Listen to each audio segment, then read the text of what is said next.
Hey team, I wasn't gonna do it.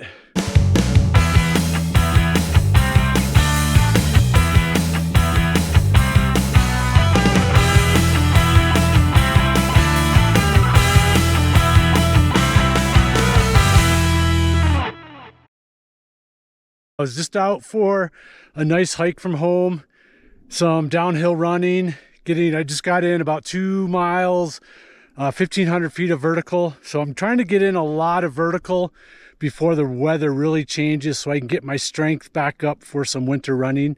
But what I wasn't gonna do today, I wasn't really feeling the video thing today, but as I get going, my mind's always swirling with ideas and thoughts. So today is what I call the kitchen sink video, where it's just thoughts that I'm going to throw out at you just as they come to me. So I'm going to do it as we go along. You can kind of see my backyard terrain, and here we go.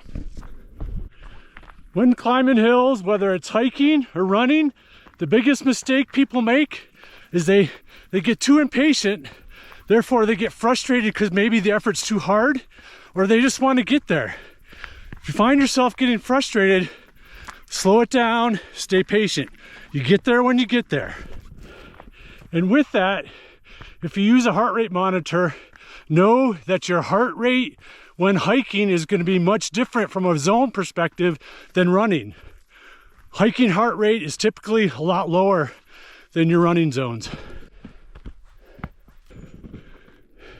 With my connection with Born to Run, it's common that people new to the channel, runners that aren't used to following me for several years, are maybe surprised that I'm not like a barefoot runner.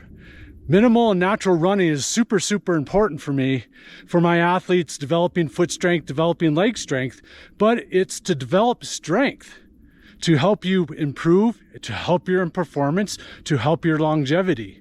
So see using a minimal, or what I call a natural shoe, very flexible, low to the ground shoe, as a strength tool to allow you to get stronger, perform better. Just like going to the gym. It's the most potent and specific type of strength that we can do for running. So tight all the time. Do you think that there's a way that I could help relieve the tightness? Sometimes a solution to a problem is better than the idea in the first place. This is a huge opportunity for you to improve your running. To dream, believe in strength. Now I'm the only one. Only one. And then for your longer runs, pick and choose the tool, the shoe that you need based on your own personal strength levels to go that distance and make it feel good. Okay, everybody's going to be different from a strength perspective. I can run a long time in a minimal shoe where someone else might not. So my point is, this kitchen sink message is that my message is not all or nothing when it comes to being minimal. Minimal, natural strength is a tool to allow you to become a better athlete and a better runner. I have an athlete in the Bay Area who's racing the 27K Headlands race, part of the Golden Trail series. And this is kind of a B-level race for him. And we really worked on getting his strength up when it comes to running hills. We worked on it all summer long after his big long race earlier in the year. And we got him to the point where he was really able to improve his strength running uphill, being able to have many gears and have choices to manage his effort going uphill, which then allowed us to focus on proper run strategy for this style of racing of running well downhill. Headlands race is just up and down. Lots of climbing, lots of descending, and proper race strategy is to getting your strength levels up enough on the uphill where you can keep the appropriate level of effort so you can run well downhill. Focus on both. Many times athletes focus too much on the uphill in training and in their race strategy. It's all about the downhill.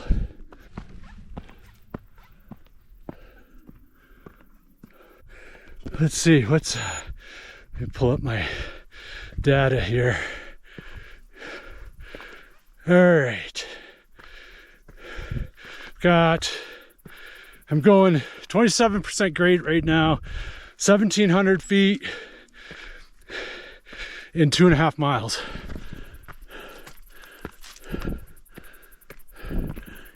Aspens are starting to change. Seasons are changing.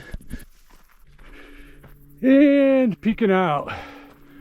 Over there, the low ridge is the top of Snow King, where I'm frequently running. My last big video a couple weeks ago was biking and climbing up Snow King and back. So check that out. Over there, Snow King. But then further in the distance, you can see the Teton Range. Looks like there's just a little bit of fresh snow up there.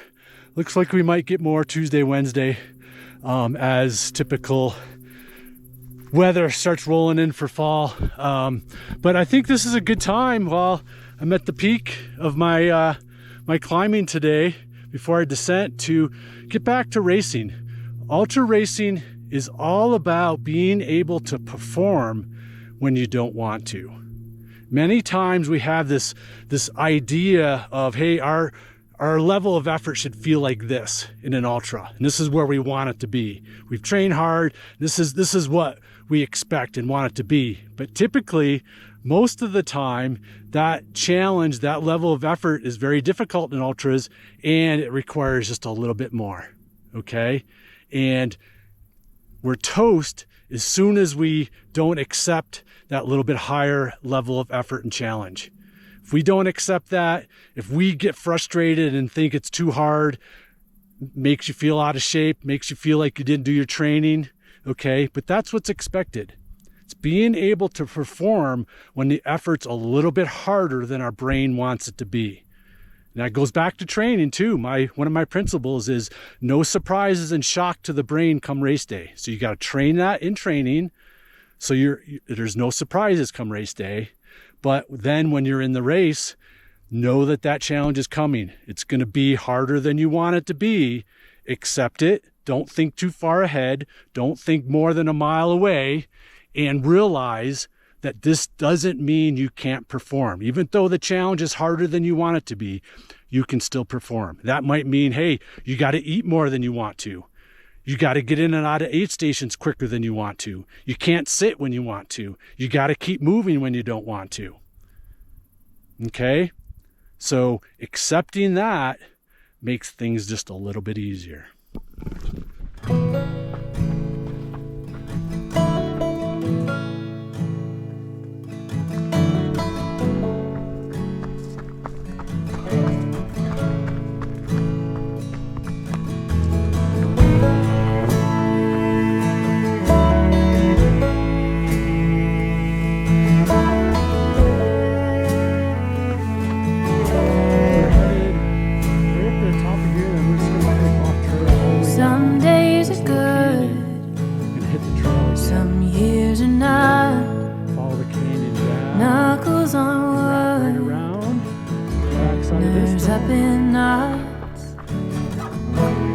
Karma keeps me cautious, and bourbon keeps me brave.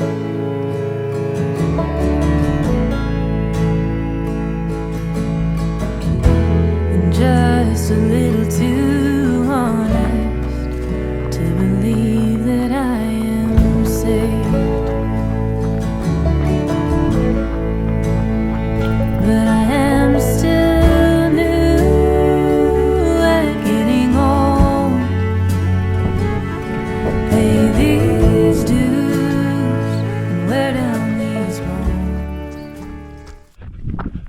All right, finally hit the faster single track, starting my descent into the canyon I talked about.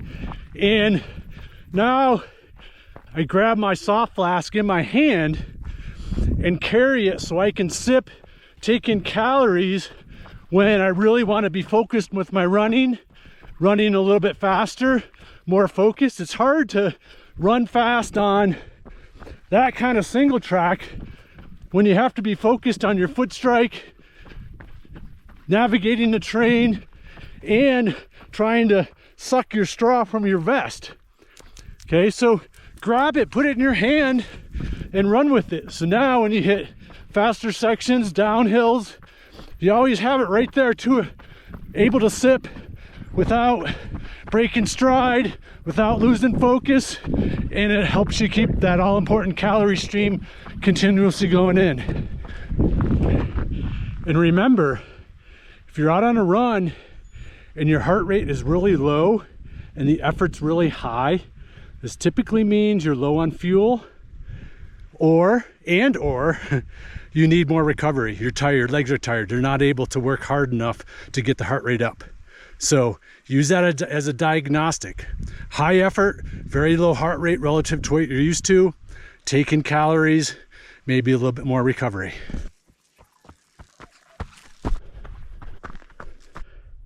All right, I know how you guys like to talk about shoes, but this is a good time to really present an example of the type of terrain I encounter very often. In a lot of my videos, I talk about, hey, I'm really running on secondary trails, very technical, loose, sharp rock where I need agility, low to the ground, minimal platform, but with rock protection.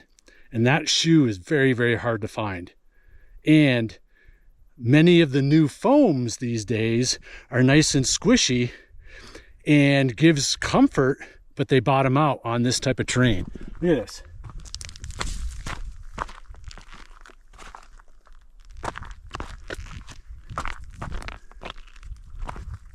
This is the stuff that really hurts with minimal shoes.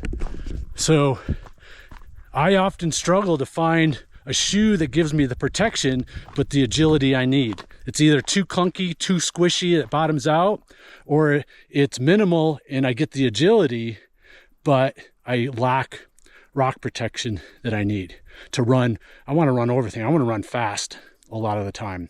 I don't want to have to dance around and poke my feet. So today I picked an oldie but goodie. I've got the Salomon S-Lab Speed shoe on.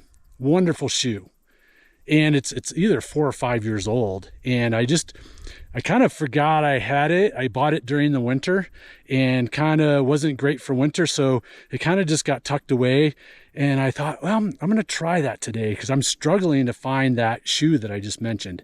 You know, again, I do a lot of my minimal running when I'm running easy, develop that strength we talked about earlier. But on a run like today where I'm out most of the morning, I lack that protection I need. And I'm loving this shoe right now. So what shoe do you wish you still had that you loved? Or maybe you still have that you kind of forgot about, or you kind of fall into that mindset of, hey, I need the new latest and greatest of what everybody's using, and you kind of left that shoe behind that you really liked.